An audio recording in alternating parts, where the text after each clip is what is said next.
Holly and I are going to take you through how to make some delicious Moroccan lamb meatballs. We're going to serve it with a pomegranate couscous, and it's going to have a really nice sauce as well, like a tomatoey sauce to go on it. The tomato sauce that we're making is also really nice to use just as a pasta sauce. So there's lots of different things that you can do with the different elements of this dish, which is why I think it's a good one to make. So Holly, we're going to start by making our meatballs. So if you would like to just add, we've got a cup of apricots here. So these are dried apricots, and the apricots have already diced. So you could, if you wanted to, buy whole dried apricots, and then you can chop those up. So if you want to pop those into this bowl. All of them? Yeah, please. Okay. And then to that we're going to add 2 teaspoons of baccarat. So this is a blend of different Middle Eastern spices. So it's got things like cayenne pepper, which is a little bit hot, but it's got a really nice taste to it. We've also got cloves, so you have a little smell. Well, that smells really nice. Good, isn't it? A bit almost Christmassy a little bit as well. So it's got things like cloves and nutmeg. It's also got coriander and different spices. So it's a blend of spices, and you can get them in most supermarkets. So if you wanted to put 2 teaspoons of that in with the apricots, please, that'd be great. Thank you. And I tend to find I like to flavour my meatballs rather than actually flavouring the sauce with things like the spices. It's almost like little flavour bombs that you get a little hit of flavour into when you get to the meatball, rather than it being just kind of plain meat. So the next thing that we're going to add, these are called preserved lemons. So basically they were very small whole lemons. So you can see it's got the skin and everything. And then they've just been soaked in salt and water, so a brine, and then left to rest. And then if you feel it, you can feel that the skin is really soft. Oh yeah. And can you see it's almost busting out? So the flesh is kind of almost busting out of the edges, which is really nice. Okay, so what I want you to do, we're going to take one, we're going to do our bridge cuts, remember from our knife skills. So wide bridge, just to get it into half. And then can you see we've got pips inside as well? Yeah. So you don't always have to take the pips out because they're soft where they've just been sitting in preserving, but I find it's nicer to take them out. So if we take those out, and then once they have been taken out, then you've got, because we did the bridge cut in half, we've now got a nice flat surface, so it's not wobbling about. So then you just slice through and then turn it, and then we'll do our rocking chop. So remember the one that goes up and down like this, just into some little pieces. And that gets put into our bowl. Okay? So, do you want to finish that one? Lovely. I'll start to take the pips out of this one. Great, thank you. And do you want to do that one as well? Thanks, Holly. So, when you're cooking with children, I think a lot of people tend to feel that you should give them everything to do, and I find it much better if you do it together. So you kind of set the ground rules from the beginning and get all of your ingredients ready, and it makes my life a much easier process. But then it means that there's less pressure because you can do some things, your child or your partner can do the other, and it makes it a much more enjoyable experience. Thanks, Holly. So now they've gone in, we're going to add in some black pepper, please. So if you do about 6 grinds of black pepper, so if you turn it upside down, that's it. Thank you. Lovely. And then we're going to add in some fresh parsley. So with the parsley, I'll do half and you can do half. And there's some scissors. Thank you. And we're just going to snip in, so we don't want the tough stalks at the end, we just want the leaves. So if you snip it into the bowl, and then it's already in there. Thank you. And scissors are a really great thing to use in the kitchen. Obviously use nice clean ones, not ones that you've just cut up some paper and glue with. But they're really good for doing things like spring onions, or if you're doing parsley. They're a lot easier to work with like leaves, because quite difficult to cut with a knife. Yeah, exactly. Because they're quite slippery. Yeah, and it tends to just get stuck to the knife, doesn't it? So yeah, it's really a good thing to do. So I always kind of keep some kitchen scissors. Some of them can be really sharp, so if you use the scissors that you normally would use just for crafts, then again, so if you've got really young children, you could use the smaller scissors, but just obviously make sure that you just keep them for kitchen use, and then they're kind of your nice simple kitchen scissors. Okay, so the last ingredient that we're going to add into our meatballs is our meat, and we're going to add in here some lamb mince. So the lamb mince has got a 20% fat. Things like meatballs and burgers, you want to make sure you've got quite a high fat content in, otherwise they're going to go really dry when they're cooking. So Holly, if you want to get your hands in Thank you. If you put one hand in and then hold the bowl with the other hand, then it means you're only going to have one messy hand. So like just squish it. Yeah, really squidge it. So you want to get your hand in and kind of do this with it. Brilliant squidging.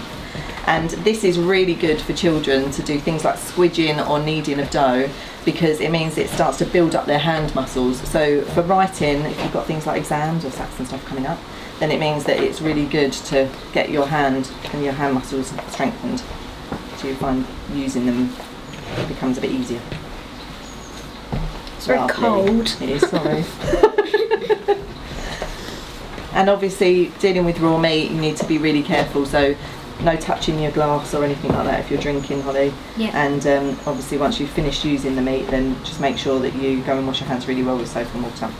And I find as well that if you are making something with raw meat in, then as we did, always add the meat as the last ingredient, so that then you know that you're not going to get bacteria everywhere. It's kind of contained in one place, so we're just keeping it into the bowl, and we know that that's not going to get everywhere else. That's great, Beck. So Holly is really squidging it, and you can see going through her hand, it's almost coming out like sausage meat, so it's changed that texture. To start off with, we had a texture which was almost like little tiny worms, and then now she's squidging it, it's got into more of a paste, and it means that all the spices and all the other ingredients are really working their way through, and then we're going to get some really nice meatballs. Lovely, thanks Holly. So now together we can make our meatballs. I'll get my hands dirty as well now. So we're going to take just a small piece, about the size of a palm. It doesn't matter, you could do small ones, you could do big ones. The most important thing when you're doing these is just to make sure that they're all the same size, because obviously cooking time means that then they'll cook at an even rate. So if you've got one small, it's going to burn if you've got a massive one that could be raw, so just want to make sure they're all roughly the same size. That's great. And these are really nice also, if you wanted to, you could make, instead of meatballs, you could make them as burgers and put them on the barbecue as well. They're really nice. What's your favourite meat, Holly? Do you like lamb? Yeah, I really like lamb. My favourite is lamb on the barbecue. It's just nice. Good. Like lamb kebabs? Oh, yeah.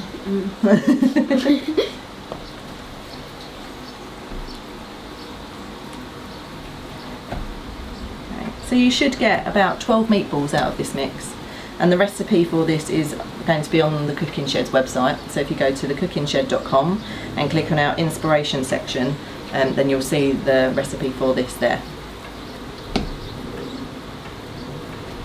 And this amount that we're making now will feed a family of 2 adults, 2 children quite easily. Nice. Thanks, Holly. Lovely. So we just want to make sure there's a little bit of space between each of the meatballs. Take a little bit more. Because when we add our sauce later, we just want to have a little bit of pouring space between them, and also to give them some space to breathe so that they'll brown up. Okay. And normally people, if you're making meatballs, would say to actually sear them in a frying pan, and I don't like to use too many pans, so I find that actually if you just put them on the highest heat that the oven will go to, then that seals all of the meat in. You do that for 10 minutes and then turn it down to a lower heat to cook them through, and then that does the job of what a frying pan would do, but without having to use an extra pan as well. Should we just leave this bit? I think you could add that to that one maybe, because that one was a little bit smaller than the rest. And they look great. Brilliant, thanks Holly. So now we've got our meatballs, and the next part that we're going to move on to is the sauce. So these are going to go into the oven for 10 minutes on a highest heat, and then our sauce will be ready to pour over. Our meatballs are in the oven, and now we're going to make our sauce to go with it. So Holly, if you would like to take the jar of passata, so we've just got 500 grams of passata in there, and then add in 1 dessert spoon please of olive oil. Thank you. While you do that, I'm going to take the garlic. So that was a garlic bulb, and we're going to take 1 garlic clove. When you're dealing with a clove, so when you're skinning it, what you want to do is just push the knife down, but not all the way through, and it creates a little flap. So on this flap you can then peel it, and then do the same at the other end. So just push through, and then you can peel the skin, and then you've got your clove. And then Holly, if you'd like to put that into the garlic crusher, and then put that into the sauce please.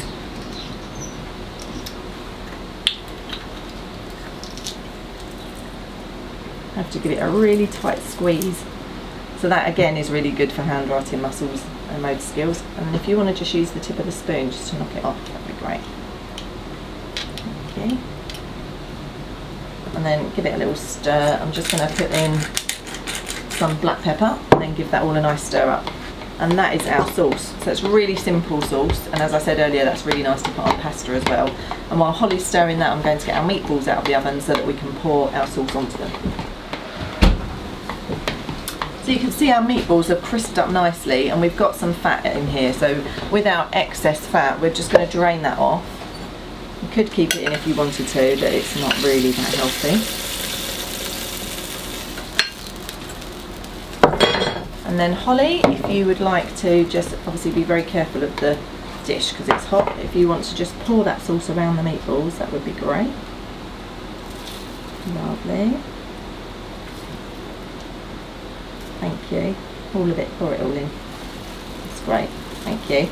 And you can see some of our meatballs are still exposed, so we want to have that because then it means that they can continue to brown as well. Nice. Okay, so now our meatballs are in the oven and we are going to add our couscous ingredients together. So Holly, if you would like to measure me out 200 grams please of the couscous. So I'll give you a bowl.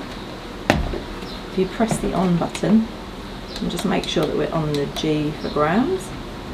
Lovely. And then if you take off the lid, it's a bit tight, let me know if you need help. And then that's 200 grams, if you pour that in please.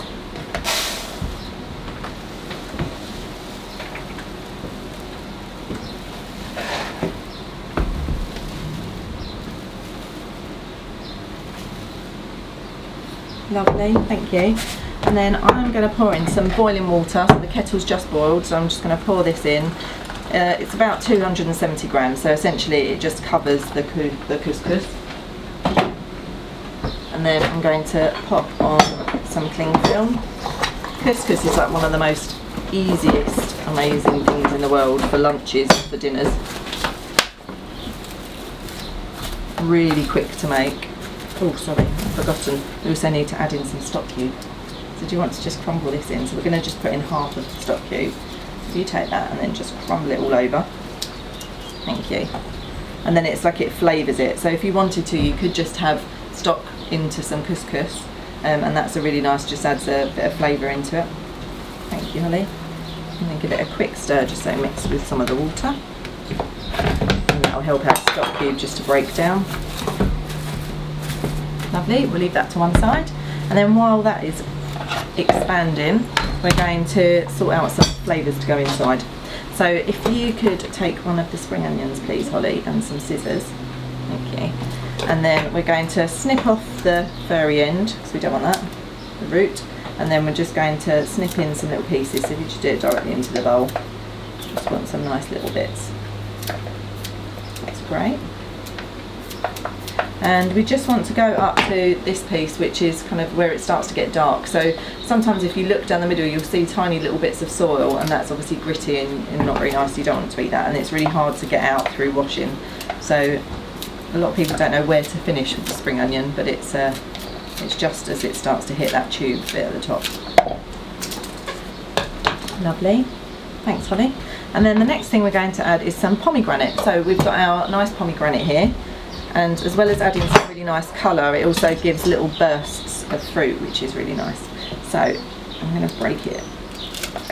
And then Holly, if you just want to knock out all of these, that'd be great. So we don't want this white bit because that's quite bitter, but all of the nice seeds we want. It's like sweet corn. It does, doesn't it? Yeah. Red sweet corn.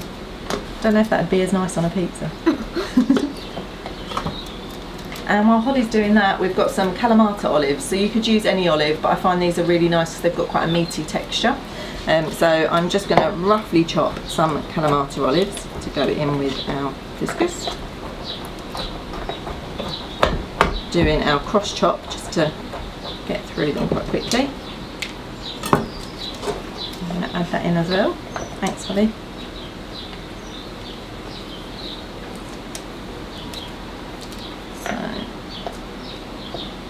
Brilliant, thank you.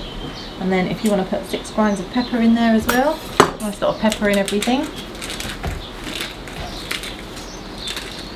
Lovely, thank you. And then finally our couscous, which is now ready, we're going to add in as well. So you can just give it a bit of a mix up just to loosen all of the grains, and then that goes in. And then Holly, if you'd like to use the spoon just to get all the pomegranate seeds put through. It smells really nice. It's good, isn't it? Yeah. And then I'm going to roughly chop some parsley just to get added into that as well.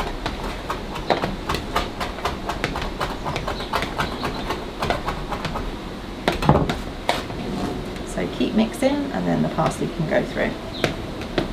And that is our couscous and our meatballs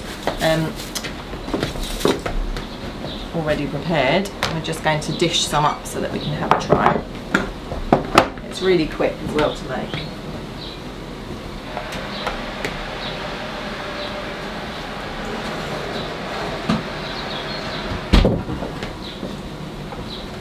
Thanks, Holly. Okay, so we're going to do a spoonful of our nice pretty couscous. And then some of our meatballs.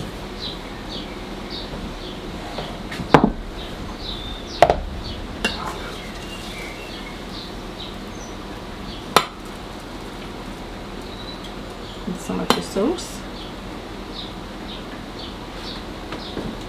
Does that look good?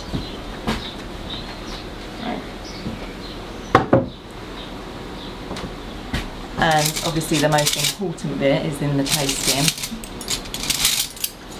There you go. So be very careful because the meatballs will be rather hot. There's a knife and a fork for you. Thank you. Let's have a little try together. So try and get a little bit of the meatball, a little bit of sauce and a little bit of that. Give it a good blow. What do you think? I really like them. Good. So that is our Moroccan meatballs with pomegranate couscous.